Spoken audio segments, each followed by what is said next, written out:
A new discovery which plays a significant role in the development of sperm may be able to give light on the problem of male infertility.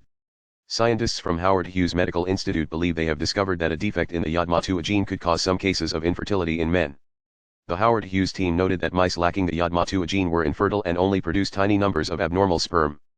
One of Jhdma2a's leading male fertility experts expressed high hopes that the discovery could lead to some answers as to why there are some men who are incapable of fathering a child. Much of the reasons behind male A sub-fertility remains vague to be fully understood.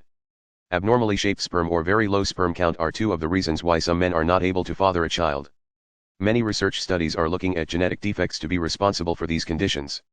The team of experts from Howard Hughes believe that the Jhdma2a gene is crucial for a spermiogenesis, which allows the DNA needed to create an embryo to be compacted into a tight ball inside the head of the sperm so that it can break through the outer surface of the egg.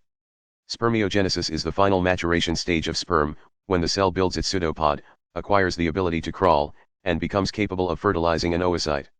In order to find out if Jhdma2a gene could affect sperm production, they experimented on mice and bred these animals without the Jhdma2a gene.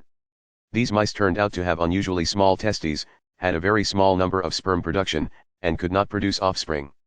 They even noted that not only do these mice have unusually small testes, but the small number of sperm they produced had abnormally shaped heads and tails that were found to be immobile. When the sperm was examined using dyeing techniques under a microscope, it revealed that the DNA was not being packaged correctly in the head of the sperm. Defects in this gene could be the cause of some cases of male infertility, said Dr. Jhdma2a, project leader of the Howard Hughes team. Because this gene has a very specific effect on the development of functional sperm, it holds great potential as a target for new infertility treatments that are unlikely to disrupt other functions within the body, he said. Although the significance of the Jhdma2a gene has already been proven in mice, there is no certainty that it will have the same effect in humans. The next big step for the team is to focus on the DNA of infertile men to see if it is missing in any of them. According to Dr. Alan Pacey, a senior lecturer in andrology at the University of Sheffield and secretary of the British Fertility Society, the genes that controlled sperm development were poorly understood.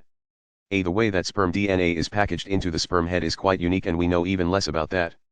It would be very useful to translate this research into human males and see if it can explain why some men simply don't produce healthy sperm and are therefore sub-fertile, he said.